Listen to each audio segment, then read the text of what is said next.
Carl has joined us a little bit early today, so we're going to go ahead and run him through his paces while he's up here with us. How did that practice go? What do you got? Practice is great. I think we ended up fastest in practice, which is great. We've been focusing a lot on qualifying. AJ was really fast. I think Matt was really fast. And we've come to this racetrack focused on qualifying so we can start up front and have a good run. It's not been the year we wanted, obviously, but to look at the points and see that we have a shot to finish fourth, legitimately based on our performance in the next 2 weeks, and that's what we're here to do. So it's a good start for us. Sounds good. We'll go right to questions. Raise your hand, name and affiliation. We'll start off with Tom and then Lewis. You've been in this position before where you were second in points coming in with 2 races to go. In the first 6 chases, nobody's ever come from second or third and won this thing. Why is it so hard to make up points at the end of the season, and do you think it'll change this year? That's a really good question. I don't know why it's so hard to make up points at the end, but I mean, for us, I remember when I was battling with Jimmie, I think he won here. I finished third or fourth, and then we went to Homestead. We won. He finished 15th or something like that. But I think the guy that's leading, I think a lot of times in this sport, the harder you try, the worse you do. So the guy that's leading, I believe, has a little bit of a psychological advantage because he can step back a little bit. The guy that's chasing will sometimes maybe try a little bit too hard. The difference this year, though, is it's Jimmie Johnson chasing. So, I mean, those guys don't make mistakes. They're able to perform, and make clutch performances when it counts. So I think that I still feel like Jimmie's the guy to beat. I know it doesn't look that way right now, but I still feel like Jimmie and those guys are still the guys to beat. Thank you. Lewis? Yep. Lewis, Frank Reuters. Carl, you came in and talked about moving up in the standings, but other than the money, what does that do for the team, whether you finish 4th or 5th or 6th? I mean, where does that – I mean, a couple of times you were second once, so close, and that kind of drives you a little crazy. But what's the difference where you are at this point? Well, the difference for us to finish, we want to finish 4th, not 6th or 8th or 10th. Because when it comes down to the end of the year, you have to look at how you did with what you have. If you look at the laps led, I think we've led, 150 or 200 laps this year. We have not had the best performing race cars and the best results that we've ever had. And so, for us, there's a lot of pride in making the most of what we got. If we can finish 4th in points, that's a heck of a job with I feel like what we had. So for us, there's a lot of pride in that. For me, there personally is. And when you go back and you look at history, it looks nicer to finish 4th and 3rd and 2nd. Then if you're not going to win it, you want to do the best you can. So it's just you got to have goals. This is our goal right now. We'll go Kenny and then Brian up front. Kenny Bruce, CNDaily.com. Carl, in most professional sports, it's success is determined by coaching and athletic ability. In NASCAR, you've got the added deal with the mechanical side of it in the car. Do you ever find yourself, when you're competing, looking at any of your competitors and going, man, I wish we had what those guys had? Yeah, all the time. I think there's a lot of that goes on in the garage. I mean, you always you look at a guy's car. For instance, Denny Hamlin's car at Martinsville. I watched what his car did and how it performed. I thought, man, they figured it out. I mean, that car it's driving like I want my car to drive.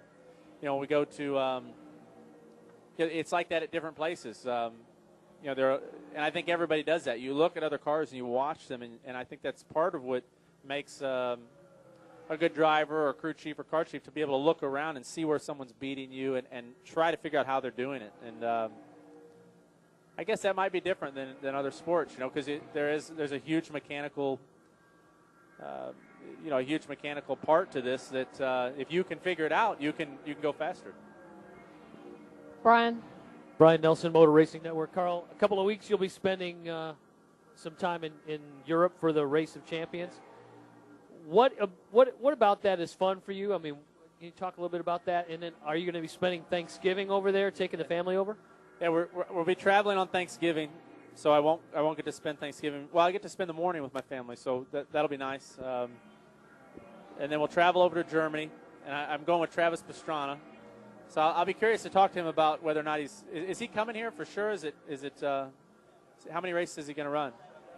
7. Is he going to run anything before that, or is that going to be his? Okay.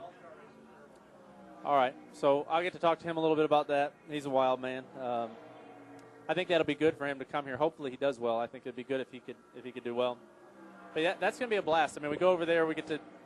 I get to see a country I've never seen. I get to race against guys like Michael Schumacher and Sebastian Vettel and Sebastian Loeb. He's amazing, and that'll be fun. So it'll be it'll be a rushed weekend. We'll leave on Thursday. And I think I'll be back on Monday or Tuesday for the banquet. But that's a good way to relax, I think. They just sent me a list of the cars we're driving, and there's some pretty interesting cars. So they're going to try to get some cars to Columbia, Missouri, and we're going to go find somewhere to drive them. But I still don't know what the course is going to look like, and I don't know exactly the format. When we did it at Wembley Stadium, it was really, really tough. It was a really short course, and it was cars that I've never driven before, so it was really interesting. I think it makes me a better driver, though, because I got to ride with Sebastian Loeb, and he's probably the best driver I've ever. He is the best driver I've ever ridden with. I've never seen anything like it. The way he drove the car through the wet, tight course, that was amazing. Dustin Long here in the second row. There you go. Dustin Long, Landmark Newspapers. Carl, you said earlier that you thought it was Jimmie that there was still Jimmie's to win. Why do you think that? And secondly, if Bob Osborne, if you were in a championship chase, said some of the things that Mike Ford said last week about the 48 team, would you be happy, or would you have told him to shut up? What did Mike Ford say? I don't know what he said. He called the crew swap and a desperation move, and said that it was obvious that Hendrick Motorsports was trying to win for the organization as opposed to the team, suggesting that was not the proper way. Mike Ford's a smart guy. He's just saying whatever he can to get things stirred up so that so that maybe he has an advantage. I don't personally know Chad and the guys on that team, on the 48 team, well enough to know if that will work or not. But I mean, that's just part of the game. Guys are just trying to gain an advantage wherever they can. And the thing about Bob Osborne, my crew chief Bob is one of the most mentally tough people that I've ever come across in my life. So I just, whatever he says or does, that's fine. He's not a guy that I don't think you could get in his head. So, but everybody's different. I don't know the relationship that Mike Ford and Chad have, and whatever they've got to do, they've got to do. It makes it, I guess, more interesting for all of us. Okay, I think that Jimmie's still the guy to beat, just based on how they've performed in really high pressure situations over the last half decade. I think that they just have an ability, and Jimmie has an ability. And I'm not saying that Denny doesn't have that ability, but Jimmie's proven that they can do that. And then I'm not certain the statistics, but it just seems like Jimmie and the 48 guys have less trouble mechanically. I don't know if that's true or not, but it is something, it seems that way to me. So, and it really could come down to something as simple as that. But when I say Jimmie's got I still think Jimmie's got to beat. It's barely, but I just, that's the feeling. I'm not cheering for one or the other at all. That's how I feel. I see Mark Armijo in the back, and then we'll go to David Caravello.